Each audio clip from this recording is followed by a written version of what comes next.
क्रांतिकारी जय भीम नमो बुद्धाय। आज आपण वाढोणा तालुका शेनगाव जिल्हा हिंगोली या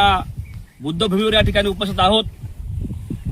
आणि या ठिकाणी येण्याचं महत्त्वाचं कारण म्हणजे या आपण जो परिसर पाहिला अतिशय सुंदर असा प्रसन्न असा परिसर आहे आणि या पाठीमागचा जो भाग आहे या ठिकाणी बुद्धाची एक 15 फुटाची मूर्ती एक स्तूप मोठ्या प्रमाणे या ठिकाणी उभं होतं। परंतु इथल्या समाजकंटकांनी इथल्या काही जातीवादी लोकांनी येऊन दरम्यानच्या या 2 दिवसामध्ये त्या मूर्तीला पूर्णपणे उद्ध्वंस करण्याचं या ठिकाणी काम केलं। एवढंच नव्हे तर त्यांना जाळून टाकण्याचं या ठिकाणी मोठं महापाप या ठिकाणी केलेलं आहे। आज या जमिनीवरती 25 वर्षापासून आमचे धम्मगुरू आदरणीय पूज्य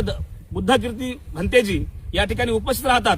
अनेक या ठिकाणी कार्यक्रम संपन्न झाले। 10 वर्षापासून या ठिकाणी मूर्ती उभी होती, परंतु आज त्या लोकांनी कुठेतरी बुद्ध पौर्णिमेच्या या कालखंडाच्या दरम्यान अशा प्रकारचं या ठिकाणी कृत्य केलं। जाहीर त्याचा या ठिकाणी मी रिपब्लिकन सेनेच्या वतीनं व हिंगोली जिल्ह्यातल्या सर्व आंबेडकरी संघटनेच्या वतीनं या ठिकाणी निषेध करतो। या ठिकाणी या प्रश्नावर या ठिकाणी आवाज उचलण्यासाठी सकाळपासून या ठिकाणी उपस्थित आमच्यासोबत आमचे सहकारी मित्र रिपब्लिकन पार्टी ऑफ इंडियाचे आदरणीय प्रदेश अध्यक्ष आयुष्यमान दिनेशजी हनुमंते साहेब, आमच्या रिपब्लिकन सेनेचे महाराष्ट्राचे लिगलचे नेते आदरणीय ॲडव्होकेट रावण धाबे साहेब, याचबरोबर या ठिकाणी उपस्थित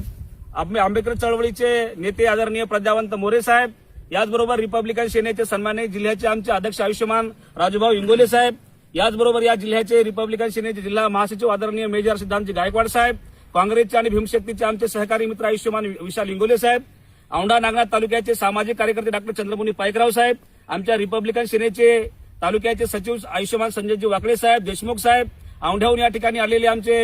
आंबेडकरी समाजाचे कार्यकर्ते यशवंतरावजी साळवे, रक्षकजी गायकवाड, आमचे बबलूजी रणखांबे व सर्वच आंबेडकरी पक्षातले सर्वच कार्यकर्ते पदाधिकारी। आज आपण या ठिकाणी पाहिलं असेल की सकाळी जेव्हा घटना आमच्या समोर आली तेव्हा सर्व आंबेडकरी समाज आणि बौद्ध समाज पूर्ण धर्म उपासक या ठिकाणी मोठ्या प्रमाणात पेटून उठले आणि भंतेजीच्या आम्ही संपर्कात राहिलो की भंतेजी कुठल्याही परिस्थितीमध्ये ज्या पद्धतीने या ठिकाणी कोणा समाजकंटकांनी हल्ला केला असेल किंवा तोडफोड केली असेल त्या समाजकंटकाला निश्चितपणे त्यांना शिक्षा दिल्याशिवाय रिपब्लिकन सेना व आंबेडकरी संघटना स्वस्थ बसणार नाहीत आणि त्याच अनुषंगाने आम्ही सकाळपासून पाठपुरावा या ठिकाणी